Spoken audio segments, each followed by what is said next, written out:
Hello बच्चों, कहानी की दुनिया में आपका स्वागत है। मैं हूँ मीरा शुक्ला। आज मैं आपके लिए लेकर के आई हूँ एक कहानी अकबर बादशाह, बीरबल और अबुल फजल की।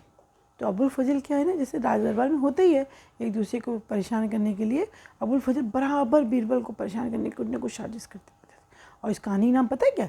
इस कहानी का नाम है बकलोलो का बच्चा।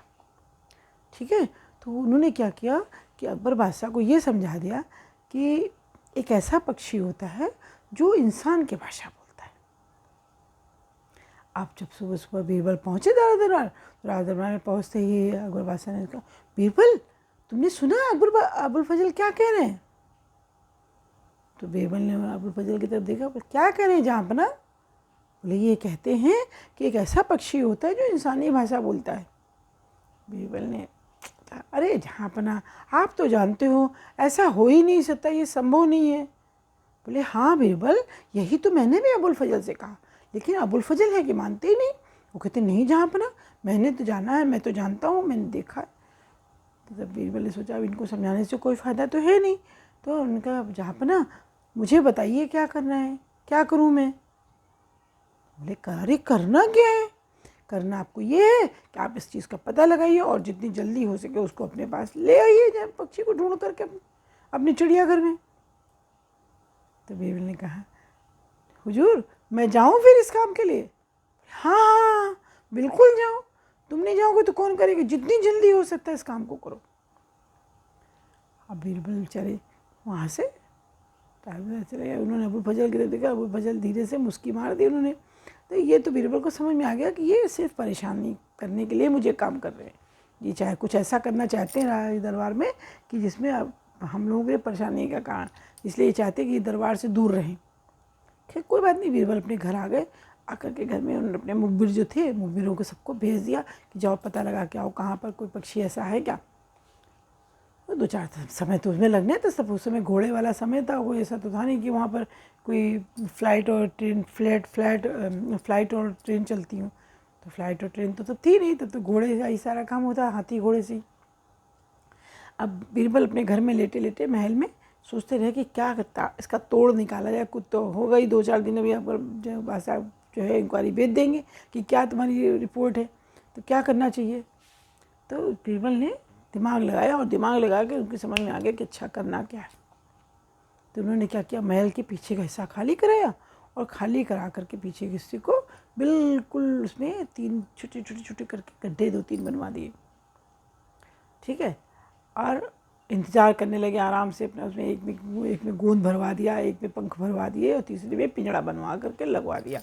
और इंतज़ार करने लगे कि अकबर बादशाह कब किसी को भेजते हैं। इधर धीरे धीरे मुखबिर भी अब वापस आने लगे और उन्होंने आकर के कहा कि जो है वो कुछ भी नहीं है, वो ऐसा कुछ नहीं है, सब ऐसा कोई पक्षी है ही नहीं दुनिया में। बीरबल तो वो जानते थे इस बात को, लेकिन उन्हें भी कर कुछ सकते नहीं थे क्योंकि बादशाह की बात थी। अब 2-3 दिन जब हो गए तो और बीरबल नहीं पहुँचे दरबार में, तो अकबर बादशाह को तो उलझन होती ना कि भाई हमने काम के लिए भेजा, पता नहीं क्या कर रहे हैं, बीरबल है कहाँ। तो उन्होंने अबुल फजल से कहा, अबुल फजल न तो बीरबल की कोई खबर आई है और न ही आपने कोई रिपोर्ट उनकी ली है, तो जरा पता तो करो कि बीरबल कर क्या रहे, कहाँ है कहाँ वो। तो अबुल फजल बोले, जी जहाँपना, कल सुबह मैं बीरबल जी के घर से होता हुआ ही आऊँगा। बोले हाँ बिल्कुल पता करो और देखो क्या है, क्या रिपोर्ट है, क्या करके क्या उन्होंने तैयार किया है। दूसरे दिन सुबह सुबह जो है अबुल फजल बीरबल के घर में पहुँचे। बीरबल को जी को आवाज़ लगे, बीरबल हुजूर, बीरबल जी कहाँ हैं बीरबल जी? तो बीरबल जी अंदर से बोले, अरे अबुल फजल जी आइए आइए, मैं तो आपका ही इंतज़ार कर रहा था। आइए अंदर आइए, मैं अंदर हूँ, लेटा हुआ हूँ, आइए आइए अंदर तो आइए। अब अबुल फजल जाते आते तो रहते थे, तो उनके घर की तरफ अंदर चल दिए। अंदर उनको रोशनी नहीं थी, इतना प्रॉपर रोशनी नहीं थी। जैसे ही अंदर बीच में कमरे में पहुँचे तो वो एक गड्ढे में गिर गए। गड्ढे में गिर गया, पूरा गड्ढे गीला, जो गीला भरा हुआ था वो सब उनके शरीर में लग गया। अब उन्होंने वहाँ से कहा, अरे बीरबल जी क्या यहाँ पानी भर रखा, देखिए मैं से पूरा गीला हो गया हूँ। ये बोले, अरे पानी ही तो है अबुल फजल जी, आइए सूख जाएगा, आइए अंदर तो आइए। अब अबुल फजल उठ निकले और निकल के वापस चल दिए। इसके बाद दूसरे गड्ढे में गिर गए। जब दूसरे गड्ढे में गिर गए तो उन्हें गुस्सा आ गया, देखा पूरा सब उनके शरीर में सब चिपक गया है, मुँह से वो ऐसे पहले तो करते रहे, वो साथ में बोले, अरे बीरबल जी क्या है यहाँ पर आपने इकट्ठा कर रखा है, देखिए सब मेरे शरीर में चिपक गया है, आपने रोशनी भी नहीं है यहाँ पर कि कुछ दिखाई दे, कुछ समझ नहीं आ रहा मुझे क्या हुआ। बोले अरे अबुल फजल जी आइए यहाँ सफाई कर लीजिएगा, परेशान मत होइए, अंदर तो आइए, मैं कब से आपका इंतज़ार कर रहा हूँ। इसके बाद अबुल फजल उठे, अब कुछ कर तो सकते नहीं थे, और चले और दूसरे तीसरे कमरे में पहुँच गए। जब तीसरे कमरे में पहुँच गए और वहाँ उनको कोई दिखाई नहीं पड़ा तो वो फिर नाराज़ होने लगे, क्या बीरबल जी आइए आइए करते हैं और आप तो मुझे कहीं दिख ही नहीं रहे हैं, कहाँ हैं आप, कहाँ जाऊँ मैं आपको, कहाँ ढूंढूँ आपको। तो बीरबल बोले अरे हुजूर थोड़ा सा इंतज़ार कीजिए, मैं ही आपके सामने आता हूँ। और इतना कहकर बीरबल ने रोशनी के पर्दे वर्दे जो पड़े हुए थे वो पर्दे हटवा दिए, तो रोशनी हो गई कमरे में। जब रोशनी हो गई तो उन्होंने देखा अपने आप को, अबुल फजल ने, कि पिंजड़े के अंदर खड़े हुए हैं और पूरे शरीर में रंग बिरंगे पंख वगैरह सब पूरे सब चिपके हुए हैं। अब बड़ी जोर से वो नाराज होंगे, क्या बीरबल जी ऐसे मजाक करते हैं, ये तो अच्छी बात नहीं, आपने देखिए मेरी क्या हुलिया, मैंने मेरा हुलिया ही ख़राब कर दिया, मुझे तो अभी दरबार भी जाना है अकबर बादशाह को रिपोर्ट देने के लिए, और आप देख कैसा मुझे बना दिया। बोले हुजूर पहले तो आप ये शीशा देखिए और देख कर मुझे ये बताइए कि क्या वो ये पक्षी वैसा ही दिख रहा है जैसा आपने पक्षी देखा था, या आप जैसा पक्षी जानते हैं। अब बोले क्या पक्षी, बोले जी हुजूर आप ही तो है वो पक्षी। अब तो ये जो है वो बात, अरे बीरबल जी ऐसा मजाक अच्छा नहीं। बोले क्यों, अभी तो आपने मेरे साथ मजाक किया, अब आपके साथ मजाक हो तो आपको तकलीफ क्यों हो रही है। अब कल आपको मुझे जहाँपना के सामने ही पेश करना है, ऐसे ही। अब वो बहुत कोशिश करते, जितना छुड़ाने की कोशिश करते, अपने पंखों निकालने की कोशिश करते, उतना ही ज़्यादा जो है वो उसमें, क्योंकि सूखने लगा इतनी देर में, तो पूरा तरीके से सूख गया था वो।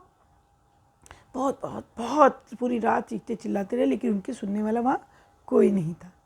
अब सुबह सुबह बीरबल जो है दरबार पहुँचे।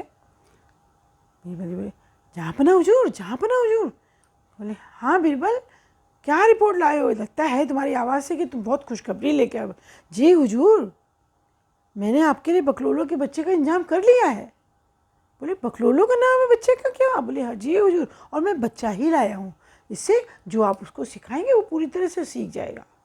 बोले वाह बीरबल, बीरबल की उतर के आ गए अपने सिंहासन से और बीरबल की पीठ ठोकते। बोले वाह बीरबल तुमने क्या काम किया है, और जो तुमने बहुत अच्छा काम किया है, तो मुझे देखने को कब मिलेगा। बोले हुजूर मैं आपको लेने ही आया हूँ, चलिए जहाँपना। और उनके बग्घी बुलाई गई और सीधे जो है अकबर बादशाह बीरबल के घर में पहुँच गए। पर्दे हटाए गए, पिंजड़े के अंदर वो जो थे एकदम से जैसे रोशनी हुई तो वो खड़े होकर के अबुल फजल चिल्लाने लगे जहाँपना हुजूर, जहाँपना हुजूर मुझे पहचानिए, मैं अबुल फजल हूँ, मैं बकलोलो नहीं हूँ। बार बार ऐसे करके जोर जोर से ऐसे चिल्लाने लगे। तो अकबर बादशाह ने ऐसे उसको देखा और फिर बीरबल देखो, बीरबल ये क्या है, क्या बोल रहा है ये। बोले अरे हुजूर यही तो इसकी खूबी है, कल अबुल फजल आए थे और इसने मेरी अबुल फजल की बातचीत सुनी, ये वही बोल। अब तो बीरबल की पीठ ठोकते ठोकते जहाँ पर के हाथ थक गए कि वाह बीरबल क्या चीज़ तुम ढूंढ के लाए हो, ये तो इतना सुंदर पक्षी है और इसको, लेकिन अभी बहुत स्मेल है इसमें, ऐसा करो इसकी साफ़ सफाई कराओ और अपने चिड़ियाघर में रखो। जय जहाँपना जैसा आप कहें बिल्कुल मैं इसका बढ़िया से पिंजरा बनवा करके इसको रखवाता हूँ वहाँ पर। इतना कहकर अकबर बादशाह तो बड़े खुशी खुशी बोले वाह बीरबल जितना तुम्हारे लिए शब्द बोली रहे तारीफ के उतने कम है, और अपने दरबार चले आए। अब ये तो पूरा चीख चिल्लाते रहे, दिन भर चीखते चिल्लाते रहे, लेकिन इन्होंने उनकी, बीरबल ने एक नहीं सुनी उनकी, और दूसरे दिन उनको ले जा कर के वहाँ पर रख दिया चिड़ियाघर में। चिड़ियाघर में रख गया तो उन्होंने तीसरे दिन फिर वह बीरबल पहुँचे दरबार। बोले हुजूर जहाँपना हुजूर चलिए आज मैं आपको उसकी करामात दिखाता हूँ। बोले अभी कुछ और बाकी है बीरबल। बोले जी हुजूर आइए तो आप देखिए तो क्या क्या चमत्कार हैं अभी। बोले वाह बीरबल तुमने इतना बड़ा काम किया है, चलो चलो मैं आज का राज्यसभा जो है वो कैंसिल की जाती है, बर्खास्त की गई और हम लोग आज चलते हैं वहीं पर। अब जल महल जहाँ उन्होंने बना रखा था, जल महल में अकबर बादशाह को पहुंचा दिया कि उनकी वहाँ बढ़िया आराम से लेटने बैठने की व्यवस्था कर दी गई। अकबर बादशाह बोले क्या कर रहे हो भाई, दिखाओ तो मुझे, मैं बहुत बेचैन हो रहा हूँ, कौन सा तुम इतना चमत्कार करने वाले हो, जल्दी से दिखाओ बीरबल। बोले जी यहाँ पर ना, अभी लीजिए, थोड़ा सब्र रखिए। और इसके बाद उन्होंने क्या किया, जो रेन की उन्होंने लगा रखे थे फवारे, वो चारे चालू करा दिए। अब जब उनके क्या नाम है, अबुल फजल है ना, अबुल फजल के सर से जब गिरने लगे, पानी बराबर गिरता रहा, धीरे धीरे धीरे धीरे वो उसके वो निकल गए, पंख पर सर से निकल गए और अबुल फजल का चेहरा सामने आ गया। अबुल फजल का चेहरा जब सामने आ गया तो अकबर बादशाह एक बार अबुल फजल को देख रहे हैं, एक बार बीरबल को देख रहे हैं, एक बार अबुल फजल को देखो, एक बार अबुल फजल बिल्कुल हाथ जोड़े सर झुकाए से खड़े, क्योंकि उनको पता था कि बादशाह जो है बिल्कुल जान ले लेगा और कुछ छोड़ेगा तो है नहीं, जान तो छोड़ेगा नहीं हमारी। तो वो हाथ जोड़े ऐसे ही खड़े रहे और धीरे धीरे करके उनके सर चेहरे से पूरे पंख निकल गए। आखिर बादशाह जब कोई कुछ नहीं बोला तो अकबर बादशाह को बर्दाश्त नहीं हुआ, बहुत जोर से चले, बीरबल क्या है ये तो अबुल फजल है। बोले जी हुजूर, ये अबुल फजल ही है। बोले लेकिन ये पिंजड़े में और ऐसे कैसे है। बोले इसकी तो ये बात आपको ये अबुल फजल ही बताएंगे स्टोरी पूरी, मैंने तो आपको चमत्कार दिखाने के लिए यही तो बुलाया था। आप बादशाह तब गुस्से में तो बहुत आ गए कि क्या है ये सब। उन्होंने कहा अबुल फजल क्या है ये, वहाँ तुम पिंजड़े में क्या कर रहे हो। अबुल फजल ऐसे करे, जब खड़े हुए थे बिल्कुल पूरी तरह से ऐसे करके लेट गए पैरों में, वहीं पिंजड़े के अंदर बिल्कुल पूरा साष्टांग दंड हुआ था। जहाँ पे ना हुजूर जान की सलामती पाऊँ, मैं पूरी बात आपको बताता हूँ। सब बोले पूरी बात बताता हूँ, तुमने बीरबल को तो धोखा दिया ही दिया, मुझे भी धोखा दिया, ये तुम्हारा गुनाह है, ये तुम्हारा मजाक नहीं है और इसका पनिशमेंट आपको मिलेगा। तो बीरबल बोले हुजूर जाने दीजिए, ये इनके हाँ ये तो मजाक मेरे साथ ऐसे करते ही रहते हैं, है ना, ये तो हमारे आपस की बात है, तो इसको इसी तरीके से हंसी खुशी निपटा दें। तो अकबर बादशाह गुस्से में बोले देखो, और ये सज़ा मैं तुमको जो इतनी मामूली सज़ा दे रहा हूँ ना, वो बीरबल के कहने की वजह से भी दे रहा हूँ। जो तुमने किया उसमें तुमने बीरबल को धोखा दिया, बीरबल को फंसाया, परेशान किया और मुझे भी उसके साथ साथ अंधेरे में रखा। ये मजाक नहीं है, ये आपने साजिश की है बीरबल के खिलाफ और उसका आपको पनिशमेंट प्रॉपर मिलेगा। अब एक हफ्ते के लिए, एक सप्ताह के लिए आप ना तो दरबार आएंगे, आपको पनिशमेंट की जुर्माना भी है इतनी सरफीद आपको जमा करनी है राज दरबार में, और सारे जितने आपके अधिकार हैं राज दरबार के वो सब आपके कैंसिल किए जाते हैं। और इतनी मामूली सज़ा मैं सिर्फ बीरबल की वजह से दे रहा हूँ।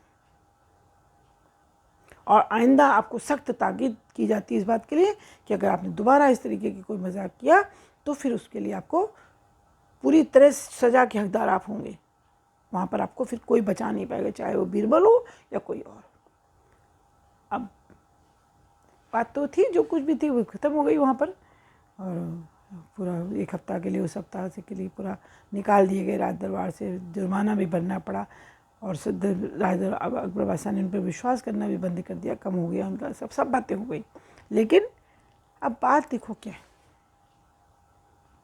मॉरल ऑफ द स्टोरी क्या है। मॉरल ऑफ द स्टोरी सिर्फ इतना ही है कि देखिए हंसी मजाक बहुत अच्छी बात है, हंसना बोलना एक स्वस्थ जीवन की ही परिचायक है ना, तो हंसना बोलना तो बहुत अच्छी बात है, लेकिन मजाक हमेशा ऐसे करो कि दूसरे को तकलीफ़ नहीं हो।